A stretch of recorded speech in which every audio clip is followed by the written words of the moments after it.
آئیے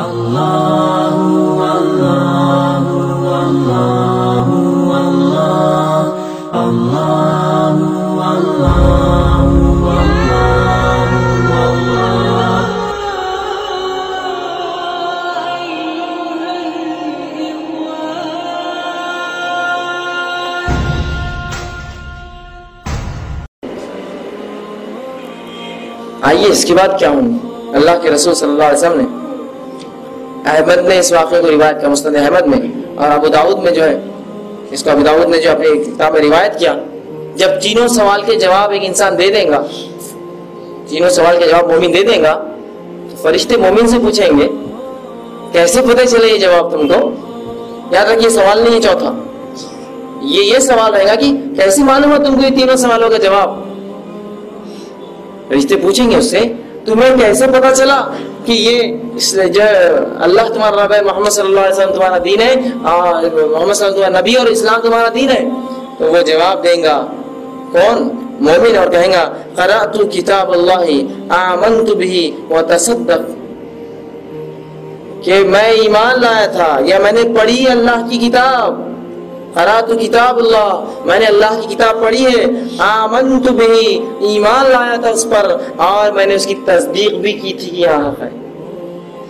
کیا کہیں گا مومن؟ میں نے کیا، کیسے مجھے جوابات کیسے ملے مجھے یہ تینوں سوال کے جوابات؟ پہلا کتاب پڑھا میں نے اللہ کی، تو پتا چلا ان تینوں سوالوں کے جواب کہاں ہیں؟ کہاں ان تینوں سوالوں کے جواب چھپے ہوئے؟ قرآن میں۔ اب اندازہ لگائیے جس کو قرآن پڑھنا ہی نہیں آتا، واللہ اب کیا جواب دیں گے اپنے رب کو کہ اللہ وہ کلام جو تیرا آیا تھا مجھے تو وقتی نصیب نہ ہوا کہ میں کبھی پڑھ سکا اس کو آج تک، اور مجھے یہ اور وہ ایسی ویسی دنیا کی کتابوں نے لگا رکھا اپنے پیچھے، میں تو کبھی نہ پڑھ سکا تیری کتاب۔ تو کیا بچ پائیں گا وہ شخص؟ اسی کے تعلق سے اس کی اگلی نشست ہے یہی درس قرآن کی اہمیت، قرآن کیا ہے، اس کی اہمیت کیا ہے۔ تو مومن کیا کہیں گا؟ قرأت کتاب اللہ، میں نے اللہ کی کتاب پڑھی تھی، ایمان لایا تھا، تصدیق کی تھی۔ تو اب انداز لگا لیں، اپنے ایمان کا سب جائزہ لے لیں کہ اللہ کی کتاب میں پڑھ سکتا ہوں، اگر نہیں تو کل ہی سے سیکھنا شروع کیجئے، ورنہ موت آ جائیں گی تو جواب دینا پڑے گا مجھے تو معلوم ہی نہیں تھا اللہ کی کتاب کیا ہے، نہ مجھے سوالات کے جوابات ہیں۔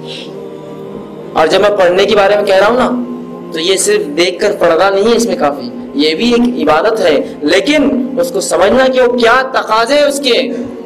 اور آج اللہ کی کتاب سے لوگوں کو ایسا دور رکھا جاتا ہے، حتیٰ کہ یہ قول بھی ذلیل لوگ اپنے منہ سے کیسے نکالتے ہیں کہ قرآن پڑھنے سے گمراہ ہو جاؤں گے۔ بدترین قول، گمراہ کن قول ہے اپنے منہ سے، اللہ کی کتاب اپنے بندوں کے لیے، اور تم یہ کہتے ہو کہ یہ گمراہ کرتی ہے، تم علماء حق میں سے نہیں، علماء سے سو میں سے ہوتے ہو، اس امت کے بگڑے ہوئے علماء ہوتے کہ اللہ کی کتاب کے تعلق سے عقیدہ یہ گمراہ کرتی ہے۔ اگر یہ کتاب گمراہ کرتی ہے تو مجھے بتائیے دنیا میں مجھے ہدایت کون دے گا؟ کہاں جاؤں؟ مندروں پہ جاؤں، گرجاؤں پہ جا کے سر ٹیکوں اپنی ہدایت کے لیے، کیونکہ اللہ کی کتاب تو گمراہ کر دے رہی ہے مجھے۔ کہاں جاؤں؟ کیا میرا سہارا باقی ہے؟ میرے رب نے تو گمراہ کن کتاب بھیج دی میرے پاس، اب ہدایت کی کتاب کون لائے میرے لیے؟ سب سے پہلا تینوں سوال کا جواب کہاں چھپا ہے؟ قرآن اور اس پہ عمل پہ۔ تین صحابی اللہ کے رسول صلی اللہ علیہ وسلم کے پاس، بخاری کی روایت، کہا رسول اللہ کی زندگی، اخلاق، حال احوال کیسے تھے؟ تو کیا قرآن نہیں پڑھا کبھی؟ وہی ہے رسول کی زندگی، جاؤ قرآن نہیں پڑھا، وہی رسول کی زندگی ہے۔ ہم نے تو پڑھائی نہیں، تو کیا رسول کی زندگی اور کیا قرآن اور کیا کتاب؟ تو فرشتے پوچھیں گے کیسے جواب دیا؟ کہے گا قرآن پڑھا تھا میں نے، اللہ کی کتاب پڑھا تھا، ایمان لایا تھا، تصدیق کی تھی، مطلب عمل کیا تھا اس کے مطابق۔ تو جو اللہ کی کتاب کو پڑھے، اس کو سمجھے، اس پر عمل کرے، وہی بچنے والا ہے، باقی کوئی نہیں بچے گا اس عذاب سے اور اس خبر کے جو اللہ کی سے۔ اب آئیے اس شخص کا حال، جب پوچھا جائے گا تو نے جواب کیوں نہیں دیے، جواب کیوں نہیں آئے تجھے اس کے؟ تو وہ کہیں گا یا فرشتے کہیں گے کیا قرآن نہیں پڑھا تھا؟ جواب جب اسے نہیں آئے گا، فرشتے پوچھیں گے کیا تو نے قرآن نہیں پڑھا تھا؟ تو کہے گا نہیں میں نے قرآن نہیں پڑھا تھا۔ رسول اللہ صلی اللہ علیہ وسلم فرماتے ہیں ایک فرشتہ جو کہ اندھا اور بہرا ہوگا، وہ کھڑا کر دیا جائے گا. وہ پوچھیں قرآن پڑھا تھا؟ وہ کہیں کیوں نہیں پڑھا تھا؟ اور رسول اللہ فرماتے ہیں اس کے ہاتھ میں گز ہوں گی لوہے کی، سلاخ ہوں گی، اور وہ اس زور سے اس کے سر پہ دے مارے گا کہ زمین و آسمان کی تمام مخلوق اس کی چیخ سنیں گی سوائے انسان اور جنات کو چھوڑ کر. جب پڑھیں گی گز سر، قرآن نہیں پڑھا.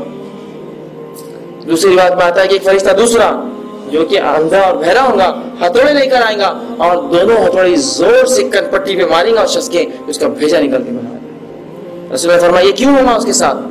اس لیے، یا جو بات علماء کہتے ہیں اس کے ساتھ ایسا کیوں ہوا، اس لیے کہ یہ دماغی تو مرکز تھا ہر چیز کا، اسی سے تو نے نہیں سمجھا نا اللہ کی کتاب کو. یہ دماغ تو مرکز تھا، تو نے اسی سے نہیں سمجھا. سب سے پہلے اذیت اور عذاب اسی پہ دیا جائے گا.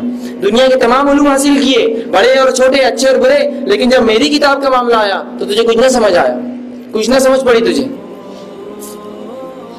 سمجھ آیا بات؟ تو قرآن پڑھیے اس سے پہلے کہ یہ موقع ہے کہ گز اور ہتھوڑے اور اس قسم کی چیزیں جو ہے ہمارے سروں پر پڑے. یہ بہت بری بات ہے. اور سب سے اہم چیز جو ہے وہ یہ ہے کہ کلمہ توحید پر ہماری موت آئے. جو باتیں ہم نے سیکھی وہ کیا ہے؟ سب سے پہلی چیز کہ کلمہ توحید پر ہماری موت آئے. قرآن مجید ہی وہ کتاب ہے جو ہمارے ان سوالات کی جواب دیتی ہے، اور کلمہ توحید ہی وہ کلمہ ہے جس پر اگر ہم نے زندگی گزاری تو قبر میں آسانی ہی کریں گی ہمارے لیے. ٹھیک ہے، تو ابھی دو کام ہمیں جو طے کرنا ہے کہ ہم ایمان پر رہیں گے اور اس کا شرک نہیں کریں گے اللہ کے ساتھ، ایک اللہ کو مانیں گے اور اسی کتاب کی قرات کریں گے، اس کو پڑھیں گے، اسے سمجھیں گے، اس پر عمل کریں گے، تبھی جو ہے ہمیں ہدایت ملیں گی، ورنہ ہم گمراہ ہو جائیں گے. یاد رکھیے، ورنہ ہم گمراہ ہوں گے اور خبر میں سوالات کے جوابات بھی نہیں دے پائیں گے. اب وہ اعمال جو قبر کے فتنے سے بچانے والے ہیں، وہ اعمال جو انسان کو قبر کے فتنے سے بچاتے ہیں، وہ اعمال کیا ہے وہ بھی جان لیجیے تھوڑا سا. اللہ کے رسول صلی اللہ علیہ وسلم فرماتے ہیں وہ اعمال جو قبر کے فتنے سے انسان کو نجات دلائیں گے وہ ہے جو ارشاد نبوی ہے کہ اللہ کی راہ میں جان دینا یہ عذاب قبر سے جو انسان کو مستثنا کر دیتا ہے. ایک شخص اللہ کی راہ میں شہید ہوا اسے عذاب قبر نہیں ہوتا ہے، یقیناً اس کا حساب کتاب ہوگا قیامت دن، لیکن عذاب قبر اسے نہیں ہوگا. اس طرح آپ صلی اللہ علیہ وسلم فرماتے ہیں کہ ایک ایسا شخص جو اسلامی مملکت، اسلامی حکومت کی ریاستوں کی سرحد کی جو ہے نگرانی کرتا تھا، ایسا شخص بھی ہے جس کو جو ہے اللہ کے رسول فرماتے ہیں اس کو بھی جو ہے قبر کا عذاب نہیں ہوگا، یہ بھی مستبد جائے گا اس عذاب سے. تیسرا رسول اللہ فرماتے ہیں سورہ ملک کو جو شخص بکثرت پڑھے گا تو وہ شخص بھی جو ہے فتنہ قبر ملوث نہیں ہوگا، عذاب قبر اس پہ نہیں ہوگا. اور آپ صلی اللہ علیہ وسلم کے تعلق سے آتا ہے آپ ہر رات سونے سے پہلے اس کی تلاوت کرتے تھے. لیکن یاد رکھیے جب میں یہ ساری باتیں بتا رہا ہوں، شہادت اور اس کے بعد جو ہے مراتبہ یا اسلامی فوج کی جو ہے مسلمانوں کی حکومتوں کی جو ہے حفاظت کرنا، یہ تمام چیزیں کب جہنم کی فتنہ قبر کے عذاب سے بچائیں گی؟ جب توحید اور قرآن پڑھا ہوگا. یہ شرط ہے پہلے. اگر مشرک تھا اور کتنے ہی حفاظت کی اور کتنے ہی سورہ ملک پڑھ ڈالے، ثواب ملیں گا اس کو؟ کچھ بھی نہیں ملے گا. اس لیے کہ جو اصل ہے وہ توحید ہے اور اصل جو ہے وہ اللہ کی کتاب ہے. اس کے بعد یہ ساری چیزیں یاد رکھیں. تیسری چوتھی چیز رسول اللہ صلی اللہ علیہ وسلم فرماتے ہیں تلاوت قرآن مجید، جو قرآن مجید بھی جو عذاب قبر سے محفوظ رکھے گا. جو شخص قرآن مجید پڑھے گا وہ عمل بھی اس کو عذاب قبر سے محفوظ ہے. اسی طرح فرماتے ہیں پانچویں چیز مسجد کی طرف اٹھنے والے قدم، کہ جو شخص مسجد کی طرف بڑھے گا رسول اللہ فرماتے ہیں مسجد کی طرف چلنے والے قدم جو ہے ان کو بھی اللہ سبحانہ تعالیٰ قبر کے عذاب سے، قبر کے فتنے سے بچائیں گا. مسجد کی طرف اٹھنے والے قدم مطلب کیا؟ جو نمازوں کو جاتے ہیں 5 وقت. اسی طرح آپ فرماتے ہیں کہ نماز، روزہ، زکوٰۃ، نفلی صدقات، نفلی نماز اور صلہ رحمی یہ بھی لوگوں کو جو ہے قبر کے فتنے سے بچاتی ہے. اور رسول اللہ صلی اللہ علیہ وسلم فرماتے ہیں لوگوں سے نیکی کرنا یہ بھی عذاب قبر سے آپ کو جو پناہ دیتی ہے. آپ سے فرماتے ہیں ارشاد مبارک ہے کہ قبر میں جب عذاب کا فرشتہ سر کی طرف سے انسان کے پاس آتا ہے جو مرا ہوا ہے تو اللہ کے رسول نماز کہتی ہے کہ اس طرف سے راستہ نہیں ہے، اس طرف سے راستہ نہیں ہے تمہارے لیے. اور جب اللہ کے رسول فرماتے ہیں کہ وہ جو ہے وہ شخص جو ہے عذاب کا فرشتہ جو ہے وہ پاؤں کی طرف سے آتا ہے تو اللہ کے رسول صلی اللہ علیہ وسلم فرماتے ہیں کہ اسے جو ہے پاؤں کی طرف سے جب فرشتہ آتا ہے تو اسے کہا جاتا ہے تو زکوٰۃ اس کا روزہ کہتا ہے یہاں سے بھی جو ہے جگہ نہیں جانے کی تمہیں. اور جب دائیں اور بائیں سے آتا ہے تو اس کی جو ہے نفلی صدقات اور وہ کہتے ہیں یہاں سے بھی تمہارے لیے جگہ نہیں جانے کی، یہاں سے تم نہیں جا سکتے شخص. تو یہ سارے عمل بچائیں گے. اسی طرح آپ صلی اللہ علیہ وسلم ایک اور روایت میں فرماتے ہیں کہ 2 اور چیزیں کہ جمعہ کہ دن یا جمعہ کی رات مرنا یہ بھی عذاب قبر سے مستثنا ہے. بہرحال حساب و کتاب قیامت دن ہوگا اس سے مستثنا نہیں ہے, اس سے چھوٹ نہیں ہے, صرف عذاب قبر سے اس کی فتنے سے چھوٹ ہوگی. اور اسی طرح آپ سے فرماتے ہیں پیٹ کی بیماری سے جو شخص مرے یہ بھی عذاب قبر سے, عذاب فی قبر کے فتنے سے بچ جائے گا. بہرحال یہ دونوں حالتیں انسان کے اختیار میں نہیں ہیں. جمعہ کے دن مرنا بھی اس کے اختیار میں نہیں ہے اور پیٹ کی بیماری سے مرنا اختیار ہے. لیکن جو اختیار میں وہ کیا ہے, وہ عمل رد شہادت, اسلامی فوج, اسلامی لشکر کی یا حکومتوں کی پہرے داری کرنا, سورہ ملک پر کثرت تلاوت کرنا اور خاص طور سے سوتے وقت, اسی طرح جو تلاوت قرآن مجید, اسی طرح جو مسجد کو جانا 5 اسی طرح نماز, روزہ, نفلی روزہ اور نفلی جو ہے نماز, اور صلہ رحمی رشتوں کو جوڑنا اور انسانوں کے ساتھ اچھا سلوک کرنا, یہ ہمارے بس میں ہے. اور یہ 2 چیزیں جو اور آتی ہیں 13 اور 14, 12 تو یہ وہ ہمارے بس میں نہیں ہے, وہ اللہ کے اختیار میں ہے. کون کس دن مرے گا, جمعہ ہو یا ہفتہ ہو یا اتوار یا پیر, بہرحال وہ ہے. تو یہ چیزیں تھیں, چند چیزیں جو انسان کو جو ہے قبر کی عذاب سے جو ہے یا قبر کے فتنے سے جو ہے محفوظ رکھیں گی. لیکن آج ہم دیکھتے ہیں اس کے معاملے میں اتنے بدعقیدے ہم نے کر لیے اور ایسی ایسی باتیں کر لی کہ آج قبر کا عذاب بھی ہمیں ڈراتا نہیں ہے, بلکہ قبر کا عذاب جب سنتے ہیں تو اس کو ہم مذاق سمجھتے ہیں. ہاں ہوگا, دیکھا جائے گا, یا جب ہوگا جب دیکھا جائے گا, اب اسے کیا کرنا ہے. یہ قسم کے ہمارے اقوال ہے. اور یہ دیکھا گیا لوگ کہتے ہوئے ہم موت سے نہیں ڈرتے, موت کو جانا ہی نہیں تو کیا معلوم کہ اس کا ڈر کیا ہوتا ہے. جب موت کی سختیاں جان رہے ہیں تو جب سمجھ میں گا موت سے ڈر ہونا چاہیے. ابو ہریرہ رضی اللہ عنہ کے تعلق سن لیجیے, آپ کی موت کا وقت آیا تو رونے لگے. لوگوں نے کیا, ابو ہریرہ کیا دنیا چھوڑنے کا غم ہے تمہیں؟ تو کہا نہیں, دنیا چھوڑنے کا غم نہیں ہے, لیکن راستہ بہت لمبا ہے اور زیادہ راہ, راستے کا سامان بہت تھوڑا میں نے کمایا ہے. راستہ لمبا ہے اور میں نے ایک ایسے ٹیلے پر شام گزاری ہے کہ اس ٹیلے کے آگے مجھے نہیں پتا کہ میرے لیے اچھائی ہے, برائی ہے, یا جنت ہے یا جہنم ہے. یہ صحابی رسول کا معاملہ.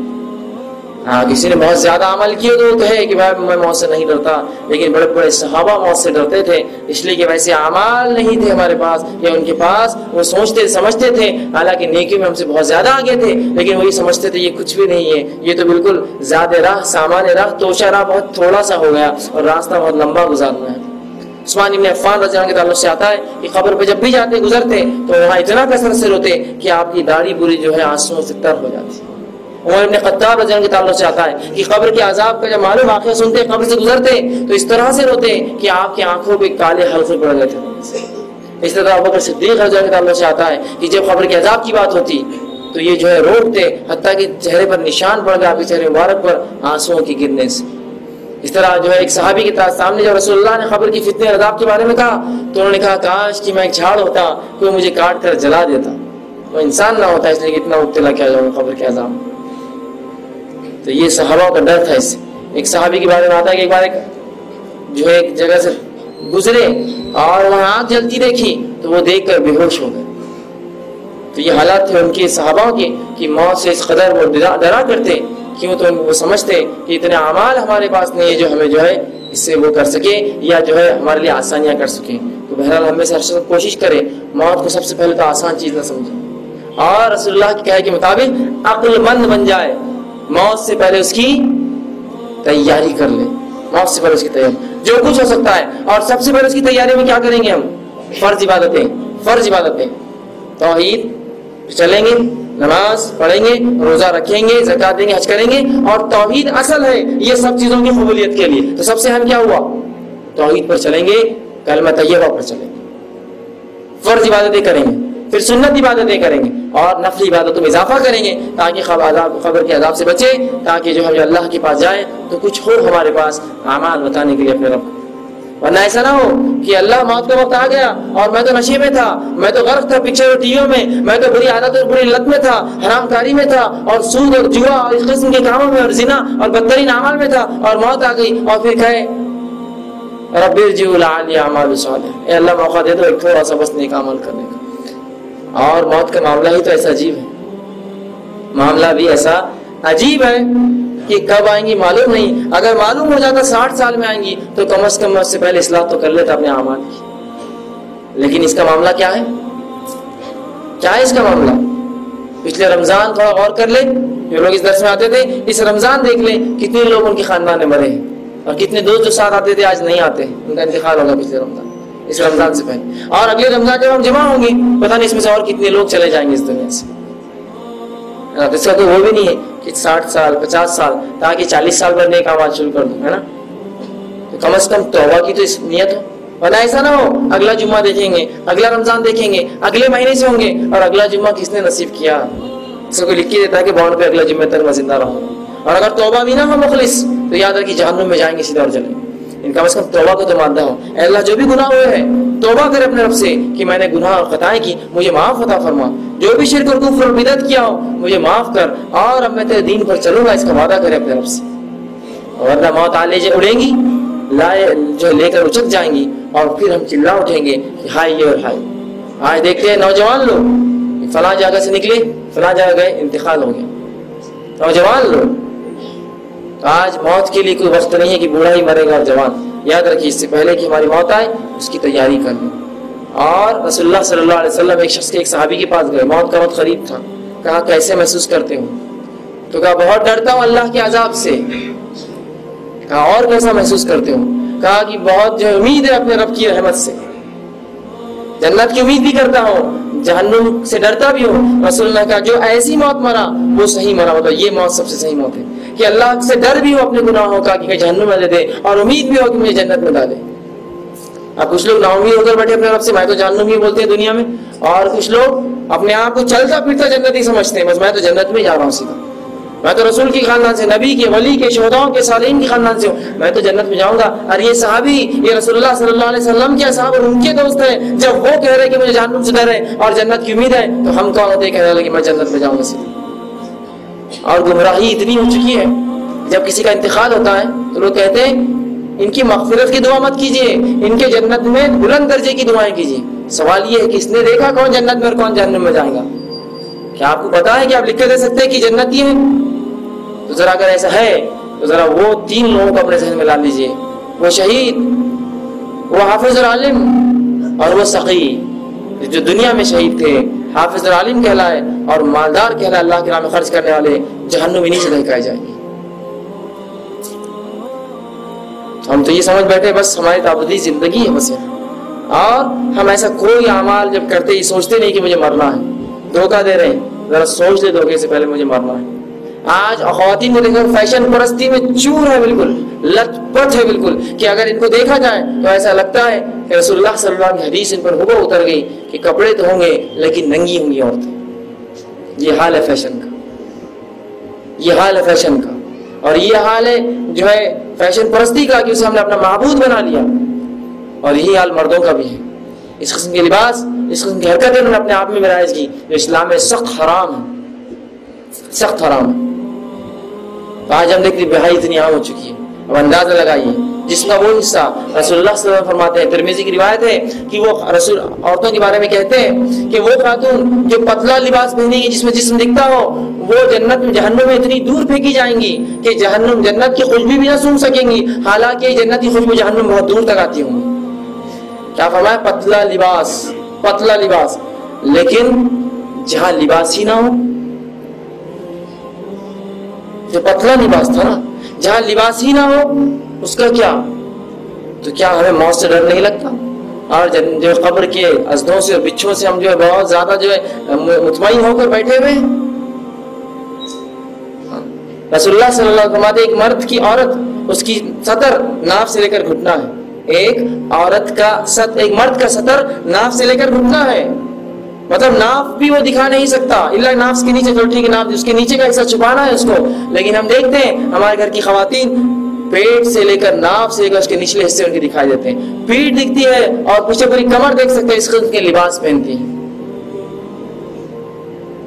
اور پھر یہ ہماری مائیں ہیں، یہ ہماری بہنیں ہیں، اور ہم دیکھ کر کبھی تاکید بھی نہیں کرتے۔ جسم جو کھلا ہے نا، یہ ساڑی سے ہٹ کر جو بلاؤز میں دکھتا ہے یہ حرام ہے اور جہنم کی آگ میں جلے گا۔ رسول فرماتے ہیں پتلا ہو وہ جنت جانا تو دور خوشبو نہیں سکیں گی، جس کا غائب ہو اس کے تعلق سے اللہ ہی جانتا کیا عذاب ہے۔ تو کیا ہم اللہ سے بہت بے پرواہ ہو کر بیٹھے ہیں اور یہ زندگی میں اتنے لگ چکے ہیں، اور اس کی چمک اور دمک کیا ہمیں اتنا اچک لے گئی ہے کہ ہم موت کو مکمل بھول چکے ہیں؟ یاد رکھیے، موت کو یاد کیجیے۔ رسول اللہ صلی اللہ علیہ وسلم موت کو کثرت سے یاد کرتے ہیں، اسی لیے آپ صلی اللہ علیہ وسلم بہت کم مسکراتے ہیں، حدیث میں آتا ہے بہت کم ہنستے ہیں، اور آپ صلی اللہ علیہ وسلم فرماتے ہیں کہ اگر میں اللہ سے دعا کروں اور جو مردوں کا عذاب ہوتا ہے تمہیں بتا دیا جائے تو تم بہت زیادہ روؤ گے اور کم ہنسو گے۔ بہت کم ہنسوں. لیکن آج موت ہم بلا چکے ہیں, فیشن میں, حرام میں, دکھاوے میں, اونچے ایک دوسرے کو اونچا اور نیچا دکھانے میں اس طرح سے ملوث ہوئے کہ آج کچھ بھی نہ رہا. حتیٰ کہ نماز, روزہ, زکوٰۃ بھی صرف شو کی عبادتیں ہیں, شو دکھانے کے لیے. سب کرتے ہیں تو ہم کرتے ہیں, لیکن سب سے اہم چیز ہے آپ کے توحید. آپ دین خالص دین پر چلیں اور اخلاقیات, آپ کی اخلاق اچھی ہو لوگوں سے. ورنہ آج دیکھا جاتا ہے کہ لوگ برے اخلاق کے حامل ہیں.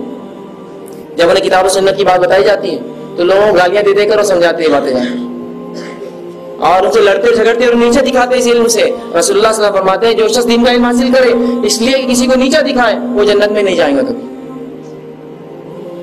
آج ایک چیز ہم کو آج معلوم ہوئی, جاتے اور لوگوں کو گالیاں دینا شروع کر دیتے, ارے وہ ایسے اور ویسے.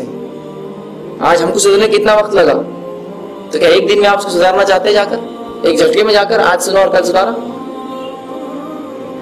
تو دین کے علم کو صحیح سمجھے, دین کیا ہے, اس کو مذاق کا موضوع یا لوگوں کو جو ہے مذاق اڑانے کا موضوع نہ بنا دے اپنے لیے, بلکہ اسے سمجھے اور اللہ کے رسول صلی اللہ علیہ وسلم جس طرح سے اس کو پھیلایا ویسا اس کو پھیلائے. اور نوجوانوں سے خاص طور سے میری گزارش ہے کہ جب وہ کوئی بات سنتے ہیں کتاب و سنت کی, اس کو پڑھے, اس کو جانے, اس مسئلے کا علم حاصل کرے اور پھر اس بات کو دوسرا پھیلائے, نہ کہ یہ کہ وہ غلط بولنا شروع کر دے بیٹھے بیٹھے یہیں سے. یہ بہت بری بات ہے اور یہ اکثر ہو رہا ہے. اور دوسرا, اپنے والدین کی فرمانبرداری اور اطاعت کرے. اور نہیں دیکھا جاتا ہے ایک شخص کتاب و سنت کی کوئی بات سیکھتا ہے, اپنے ماں باپ کو گالیاں دیتا ہے, ارے وہ تو مشرک ہے, وہ تو ہندوؤں کے جیسے رہتے ہیں. بابا تو شرم ہے تجھ پر کہ تیرے ماں باپ ہندوؤں کے جیسا رکھتے اور تو خوش یہاں کھڑا ہے سڑک پہ ہمارے ساتھ. جا ان کی اصلاح کرتا تو, اور اس بات کو چھپا کے رکھتا اپنے اندر اور ان کی اصلاح کرتا, عوام میں چیختے چلاتے نہ پھرتا. یہ دکھاوا ہے کہ دیکھو میں کتنا توحید پرست ہو گیا, میرے ماں باپ آج مشرک. یہ دکھاوا ہے خالص. تو جس کے دل میں طلب ہوتی ہے وہ روتا ہے اپنے والدین کی اگر ان کی اصلاح نہ ہو تو, اور ان کو سمجھانے کا طریقہ ہوتا ہے. اور بڑے اور چھوٹوں کے ادب کا لحاظ رکھیے. آپ کی تھوڑا سا علم آپ کو کسی بڑے سے اونچا نہیں کر دیتا. بڑے بڑے ہوتے ہیں, ان کی کوئی بڑی سے بڑی غلطی ان کو آپ سے چھوٹا نہیں کرتی. ان کی اصلاح کی جائیں گی الگ مسئلہ ہے, لیکن آپ سے چھوٹے نہیں ہو. ان کو آپ تھپڑ مار کے نہیں سمجھا سکتے. ان کا ادباً آپ کو سمجھانا ہوگا, شیخ ایسا کیوں, والد صاحب ایسا کیوں, دادا ایسا کیوں, نانا یہ کیوں رہا ہے, بڑے حافظ صاحب یہ کیوں. یہ نہیں کہ آپ غلط کر رہے ہیں. یہ بڑی اہم چیز ہے, ورنہ لوگ علم سیکھتے ہیں اور دوسروں کو تکلیف دیتے ہیں, یہ بری بات ہے. آخر میں اللہ سبحانہ تعالیٰ سے دعا ہے کہ اللہ سبحانہ تعالیٰ ہمیں کہنے سننے زیادہ عمل کی توفیق دے. اللہ سبحانہ تعالیٰ قبر کے فتنے اور اس کی جو ہے تمام جو عذابوں سے ہماری حفاظت کرے اور تمام امت اسلامیہ کی حفاظت کرے. اللہ سبحانہ تعالیٰ قبر کے سوالات کے جوابات ہمارے لیے آسان کرے, اور اللہ سبحانہ تعالیٰ ہمیں جب تک زندہ رکھے کلمہ طیبہ اور توحید پر زندہ رکھے, اور جب بھی ہمیں جو ہے موت دے وہ ایمان پر موت دے. وآخر دعوانا الحمدللہ رب العالمین. سبحان ربک رب العزت عما یصفون والسلام علی المرسلین. اتوار کے صبح 11:30 اس میں آپ آئیے, جتنے آپ کے سوالات انشاءاللہ جوابات دیے جائیں گے. یہاں وقفہ کم ہوتا ہے, لوگ زیادہ ہوتے ہیں, خواتین بھی ہیں, مرد حضرات ہیں, تو میرے لیے بہت ناممکن سی بات ہے کہ میں سب کے جوابات دے سکوں. دوسری چیز, جب میں کسی چیز کا جواب دیتا ہوں تو یہ علم کی بنیاد پہ ہوتا ہے, اللہ کی کتاب, اس کے رسول صلی اللہ علیہ وسلم کے طریقے پہ اور خلفاء راشدین اور صحابہ کی طرف پہ ہوتا ہے. تو اگر کسی کو بات نہ سمجھے یا کچھ سے غلط لگے تو میری اصلاح کرے. باہر جا کے بولنے سے کوئی فائدہ نہ ہوگا اللہ کہ اس کے اپنے اعمال وہ ضائع کریں گے. کل کسی نے مجھے بتایا کہ کوئی صاحب جو ہے آپ کے بارے میں جو کہہ رہے تھے کہ وہ تو کچھ بھی بولتا ہے ایسا, تو میں نے کہا اسے ایک بسکٹ کا پیکٹ دے دینا کم از کم. تو کہا کیوں؟ اس نے کہ اسے تحفہ دو, اس لیے کہ اس نے اپنی نیکیاں مجھے دی. امام حسن بصری رحمہ اللہ کے تعلق سے آتا ہے, یہ تابعی کبار تابعین میں سے تھے. جب ایک آدمی ان کی بہت برائی کرتا تو اس کو ہمیشہ تحفے بیچتے. اس نے کہا یار تم تحفے کیوں بیچتے ہو؟ تو کہا تم غیبت کرتے ہو اور اپنی نیکیاں مجھے دیتے ہو, اس سے اچھا آدمی کون ہوگا جو مجھے اپنی نیکیاں دیتا جائے. تو میں نے کہا کچھ نہیں تھا تو آپ اس بسکٹ کا پیکٹ میرے طرف تحفے میں اس کو دیتے. لوگ کہتے ہیں کہ حساب کتاب قیامت کے روز ہوگا, پھر کیسے ہمیں پتہ چلے گا قبر میں ہم جنت میں ہوں گے یا جہنمی ہوں گے؟ بڑا اچھا سوال کیا کہ حساب و کتاب تو قیامت کے دن ہوگا, تو پھر ہمیں کیسے پتہ چلے گا کہ ہم جنتی یا جہنمی ہوں گے؟ تو اس معاملے میں بات یاد رکھیے کہ ایک انسان نے جو زندگی میں اعمال کیا اس کو آخری مطلب جنت یا جہنم کے فیصلے سے پہلے اپنا ٹھکانہ بتا دیا جائے گا اور ہلکی سزا دینا شروع ہو جائیں گی. یاد رکھیے جہنم کی سزا تو بہت زیادہ ہوگی, یہ ہلکی سزا ہے جو ابتداءً دی جائیں گی تاکہ انسان جو ہے جان لے کہ اس کو آخرت میں کیا ملنے والا ہے اور زیادہ تکلیف میں ملوث ہو جہنم, اور جنتی اور زیادہ خوش ہو. ٹھیک ہے.